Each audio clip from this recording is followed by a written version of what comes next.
आज तक I think मेरे और गुल के दोनों के करियर में हमने कोई भी ऐसा शो नहीं किया है जो सिर्फ सास और बहू के बीच में चलता। So you have to give us more credit than that. Suspense thriller है, मतलब it is, you can call it like say romantic thriller. और इसमें थ्रिलर होगा, मिस्ट्री होंगी, पैरेलल ट्रैक्स होंगे, बहुत से भर भर के रोमांस होगा जिसमें गुल स्पेशलाइज करती है।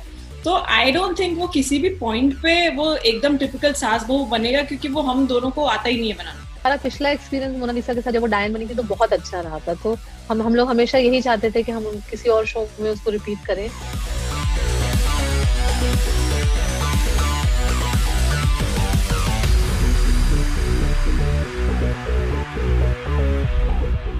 आप डायन को भूल जाएंगे because she is been such a good ठकुराइन and she is done such a great job with it. हमारी पहली चॉइस ही श्रुति थी, क्योंकि हम लोग जब जब उसके साथ हम लोग ने नजर टू किया था, अनफॉर्चुनेटली कोविड के ब्रेक की वजह से फिर वो नजर टू बंद हो गया, तो उसमें श्रुति को बहुत ज्यादा चांस नहीं दिखा अपनी एक्टिंग दिखाने का। तो श्रुति हमारी इस शो के लिए पहली चॉइस थी। हमारे इस लैंग्वेज में आइटम नंबर कहा जाता है, तो आइटम नंबर वाला डांस भी कर ले और शक्ल पे उसकी बहुत ही ज्यादा मासूमियत हो, तो श्रुति वो दोनों में टिक टिक है। बिहार की इंडस्ट्री, भोजपुरी इंडस्ट्री बहुत बड़ी है, बहुत अच्छे एक्टर्स हैं उसके अंदर। सो पहली बार हमको मौका मिला कि मतलब सबको देखने का, चेक करने का, और वहाँ पे बहुत टैलेंट है।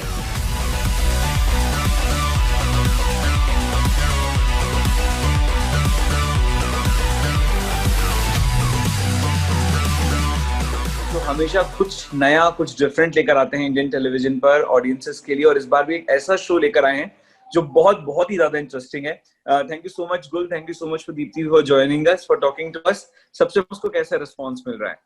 बहुत अच्छा रिस्पांस मिल रहा है। It's been a tremendous response. सब लोगों को बहुत पसंद आ रहा है, और मतलब दोस्तों से लेके everybody is very excited. So it's been response is like really good. Yeah, even I got like great response. The promos are so well made by Colors team, and I think they did a kick-ass job with the promos, and the promos immediately got a lot of attention, and a lot of people messaged and called, and it's being different, it's something new, exciting. So yeah, the Mona Lisa मतलब एक continuous fixture बन गई है आपके shows में, और इस बार भी मोनालिसा बहुत डिफरेंट अवतार में नजर आ रही है। हाँ, तो मोनालिसा एक्चुअली, क्योंकि हम एक बिहारी शो बनाना चाहते थे और हम वो दुनिया को एक्सप्लोर करना चाहते थे, और मोना वहाँ पे एक काफी पॉपुलर भी है और उसको वो लैंग्वेज पे भी बहुत कमांड है। और हमारा पिछला एक्सपीरियंस मोनालिसा के साथ जब वो डायन बनी थी तो बहुत अच्छा रहा था, तो हम लोग हमेशा यही चाहते थे कि हम किसी और शो में उसको रिपीट करें। सो नाउ बहुत खुशी की बात है कि इस रोल में वो एकदम फिट बैठती है। तो हालांकि ये रोल की अभी बट हाँ बोलिए। बट दीप्ति से मेरा सवाल है कि मतलब गुल ने पहले मोनालिसा को ग्लैमरस डायन बनाया था, she was very glamorous in like both the seasons, but इस बार मतलब प्रॉपर सर पे दुपट्टा एंड प्रॉपर बिहारी साड़ी और पूरा ठकुराइन वाला जो उनका गेटअप है वो बहुत डिफरेंट है। वो बहुत डिफरेंट है, पर एक अच्छे एक्टर का वही टेस्ट होता है कि वो सब कुछ बहुत ब्यूटीफुली करता है। तो आप देखेंगे कि इस बार भी मोनालिसा ने, मतलब आप डायन को भूल जाएंगे because she is been such a good ठकुराइन, she is done such a great job with it. तो she really is a very fine actor. और जब गुल नजर करती थी तब भी मैं उनको बोलती थी ये बहुत ही अच्छी एक्टर है। So I think it'll be fun to watch her again. She's really definitely very good. गुल, इस तरीके के शो में कास्टिंग बहुत ज्यादा कई बार डिफिकल्ट हो जाती है because you needed one dancer and that to be like proper जो डांसर्स वहां के एटमॉस्फेयर में आते हैं, जो शादियों में डांस करते हैं, जो बड़ी बड़ी पॉलिटिकल गैदरिंग्स में डांस करते हैं, वैसे आपको वैसी डांसर चाहिए। सो गुल से मेरा सवाल है कि श्रुति को जो आपने फिक्स किया for the lead role, how come? मतलब क्या आपने प्रॉपर ऑडिशंस लिए थे, डांसिंग के ऑडिशंस हुए थे श्रुति के? हाँ, एक्चुअली हमारी पहली चॉइस ही श्रुति थी, क्योंकि हम लोग जब जब उसके साथ हम लोग ने नजर टू किया था, अनफॉर्चुनेटली कोविड के ब्रेक की वजह से फिर वो नजर टू बंद हो गया, तो उसमें श्रुति को बहुत ज्यादा चांस नहीं दिखा अपनी एक्टिंग दिखाने का। तो श्रुति हमारी इस शो के लिए पहली चॉइस थी, और दूसरा हम लोग ने उसका डांस देखा था कि वो डांस भी बहुत अच्छा करती है। तो और इस रोल के लिए एक ऐसी हीरोइन चाहिए थी कि जिसको हमारे इस लैंग्वेज में आइटम नंबर कहा जाता है, तो आइटम नंबर वाला डांस भी कर ले और शक्ल पे उसकी बहुत ही ज्यादा मासूमियत हो।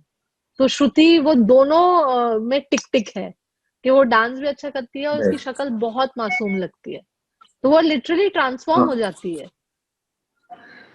एक्चुअली जब जब हमने हमारे इंस्टाग्राम हैंडल पे जब ये प्रोमो पोस्ट किया था नमक इश्क का, तो हमें ऐसे रिव्यूज आए थे कि सच में यूपी बिहार लूटने के लिए कोई आया है। इस तरीके के रिव्यूज ऑडियंसेस दे रही थी। Shruti is looking so good in the promos and she is dancing so well. अब बात करता हूँ मैं मेल एक्टर की, जो मेल लीड है उनके बारे में कुछ बताइए। सो आदित्य ओझा एक्चुअली बिहार की भोजपुरी इंडस्ट्री से हैं और उन्होंने वहां पे काफी कुछ काम किया है। हम लोगों की लड़के से एक ही एक्सपेक्टेशन थी कि लड़का अर्बन ना हो, रूरल इंडिया का लगे, वो कैरेक्टर लगे, उस भाषा में बोल पाए और अच्छा इंटरेस्टिंग सा कोई नया फेस हम लेके आए जो उस लैंग्वेज को बोले। सो आदित्य ने वहां पे फिल्म की थी, वो वहां पे पॉपुलर हैं, कैरेक्टर में बहुत फिट बैठते हैं, he fits the role perfectly. तो we were very happy when we saw him. एक interesting actor, अच्छा चेहरा, वो build, एक newness, everything worked for us. तो हम दोनों को बहुत पसंद आया, तो we immediately locked him. अच्छा गुल, एक चीज और, ये जो पूरी तिकड़ी है मोनालिसा, आदित्य एंड श्रुति, मतलब ये कहानी किस तरीके से होगी? बिकॉज जो हमने थर्ड प्रोमो जो देखा उसमें आदित्य आते हैं और सीधे श्रुति की मांग भर देते हैं। पहले के दो प्रोमोज में ये सवाल था कि एक नाचने वाली को घर की बहू कौन बनाता है, कोई कैसे बना सकता है? सो ये जो ट्रांजिशन आप लोगों ने लिया है पहले दो प्रोमो से थर्ड प्रोमो में, इसके बीच की कहानी क्या है? वो कहानी बता देंगे तो फिर शो कैसे बताएंगे, शो कैसे बनाएंगे? वही तो कहानी है कि इंट्रीग है कि एक लड़का जिसके लिए इज्जत, खानदान, नाम सब कुछ है और वो जाके अपनी ही शादी में एक नचने की मांग क्यों भर देता है, वही इंट्रीग है शो का। सो ये जो सस्पेंस थ्रिलर आपने बना दिया है इस ड्रामे को, तो ये क्या कहेंगे इस तरीके की शो को? What kind of show this is Deepti? This is a proper सास बहू ड्रामा? मतलब सस्पेंस थ्रिलर है, मतलब it is, you can call it like say romantic thriller. But Deepti, क्या ये शो आगे जाके प्रॉपर टिपिकल सास बहू ड्रामा की जॉनर में बढ़ सकता है? क्योंकि हो सकता है आगे जाकर जब शादी हो जाएगी आदित्य और श्रुति के कैरेक्टर्स की, तो मोनालिसा एक प्रॉपर अड़ियल सास बनेगी और श्रुति को बहुत परेशान करेगी। तो will this show go to that genre? See, आज तक आई थिंक मेरे और गुल के दोनों के करियर में हमने कोई भी ऐसा शो नहीं किया है जो सिर्फ सास और बहू के बीच में चलता। So you have to give us more credit than that. हमारी कहानियां हमेशा इंटरेस्टिंग कैरेक्टर्स की कहानी बताएंगे, साथ में हमारे इसमें थ्रिलर होगा, मिस्ट्री होंगी, पैरेलल ट्रैक्स होंगे, बहुत से भर भर के रोमांस होगा जिसमें गुल स्पेशलाइज करती है। तो आई डोंट थिंक वो किसी भी पॉइंट पे वो एकदम टिपिकल सास बहू बनेगा, क्योंकि वो हम दोनों को आता ही नहीं है बनाना। हम आपको उसके साथ पैकेज में और भी बहुत कुछ देंगे। ये पैकेजिंग बहुत इंटरेस्टिंग लग रही है एक्चुअली। और मोना के कैरेक्टर अभी रिवील नहीं हुआ है, तो एक्चुअली आई थिंक वो आगे जब कहानी बनेगी तो उसका रियल असली किरदार जो है वो रिवील होगा। अच्छा, लेकिन गुल, इसमें एक चीज और मैं पूछना चाहता हूँ कि जब ये शो अनाउंस हुआ था, जब इस तरीके की बातें मीडिया में आई थी कि गुल और दीप्ति एक शो लेकर आ रही हैं जिसमें एक डांसर की कहानी हो सकती है, तो इनिशियल नाम विशाल आदित्य सिंह का भी था कि Vishal might do the show as the lead actor. So Vishal क्या शूट कर नहीं पाए या फिर वो प्लान में थे ही नहीं कभी पहले? नहीं, वो बहुत पुरानी बात है। एक्चुअली विशाल का नाम इसलिए आया था कि आई थिंक 1-1.5 साल पहले जब कुल्फी था तो हम लोग ने इस तरह का एक कुछ छोटा सा प्रोमो शूट किया था। उस टाइम वो कहानी अलग थी, एज ग्रुप अलग था, व्हाटएवर। फिर वो बाद में शो बदल गया, तो इसलिए वो उसका भी टेंटेटिव टाइटल नमक था, इसलिए वो बार बार विशाल का नाम आता है उसमें। हाँ राइट, क्योंकि विशाल का नाम बहुत स्ट्रांगली आ रहा था न्यूज मीडिया में कि विशाल इज डूइंग नमक इश्क का जो गुल और दीप्ति का शो है। सो फिर एकदम से एक आदित्य ओझा नाम का नाम सामने आता है जो इस इंडस्ट्री से नहीं है, मुंबई इंडस्ट्री से आप बिहार से ढूंढ के लेकर आए हैं, which is very surprising. Casting में कितनी दिक्कत हुई? आप दोनों से सवाल है मेरा। ना, एक्चुअली दिक्कत तो नहीं हुई, मतलब खाली हमने लेंस बदला है कास्टिंग का। ऐसा तो नहीं है कि बिहार में ज्यादा एक्टर्स नहीं है या उस तरह के। जब हम एक रेगुलर डेली सोप करते हैं जिसमें हमें उस लैंग्वेज की जरूरत नहीं होती है या हमें वो डिक्शन नहीं चाहिए होता है, तो हम एग्जैक्टली उस जगह पे कंसंट्रेट नहीं करते हैं। फिर हम ऐसे लोग ढूंढते हैं कि जिनकी हिंदी थोड़ी साफ हो, जो डायलॉग्स एकदम क्लियरली बिना किसी एक्सेंट के बोल पाए। तो इसमें रिक्वायरमेंट अलग थी, इसलिए तो जो रिक्वायरमेंट थी फिर हमने उस लेंस से ढूंढा।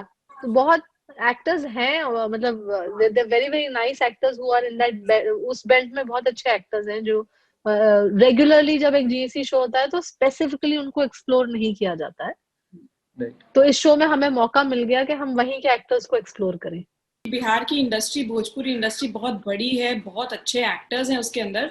सो पहली बार हमको मौका मिला कि मतलब सबको देखने का, चेक करने का, और वहां पे बहुत टैलेंट है एक्टर्स को लेके। सो इट वाज इंटरेस्टिंग, हमको पता था कि हम वहां से अच्छे एक्टर्स लेने वाले हैं। सो बहुत मुश्किल नहीं था। अच्छा, अब एक सवाल मेरा आपके शो से हटके एक दूसरे शो पर है, कलर्स के ही दूसरे शो पर, और वो है बिग बॉस। बिग बॉस का फिनाले आ रहा है, क्या लग रहा है कौन जीतने वाला है? आप लोग फॉलो कर रहे हैं क्या इस बार का सीजन? मैंने तो आज नहीं, तक एक्चुअली नहीं देखा, तो I am not a viewer. मेरी बहन देखती है, मैं उनसे पूछ के बता सकती हूँ। अच्छा, एक चीज और मैं जरूर जानना चाहता हूँ, मेरा लास्ट सवाल है। पिछले कुछ दिनों में एक नई इंडस्ट्री बनाने की बातें हो रही हैं यूपी के नोएडा में, उत्तर प्रदेश के नोएडा में। वहाँ के जो चीफ मिनिस्टर हैं वो यहाँ पर आकर यहाँ के जो टेलीविजन एंड फिल्म प्रोड्यूसर्स हैं, डायरेक्टर्स हैं, उनसे बात कर रहे हैं कि आप नोएडा आकर भी शूटिंग कर सकते हैं। सो आप कितने ओपन हैं इस आइडिया को लेकर? क्या मुंबई छोड़कर या यूपी नोएडा जाकर आप लोग शूटिंग करना पसंद करेंगे? मुझे लगता है, मतलब speaking only from my self, मतलब आफ्टर दैट दीप्ति फिर अपने पॉइंट में बता सकती है कि मैं तो किसी भी हालत में नहीं जाऊंगी, और मुझे नहीं लगता कि किसी भी और फीमेल प्रोड्यूसर्स या एक्टर्स को जाना चाहिए। मैं खुद दिल्ली में रह चुकी हूँ, इतनी अनसेफ जगह है वहां पे, इतना रिक्वायरमेंट है डेली सोप का कि लड़कियां आए, ट्रैवल करें।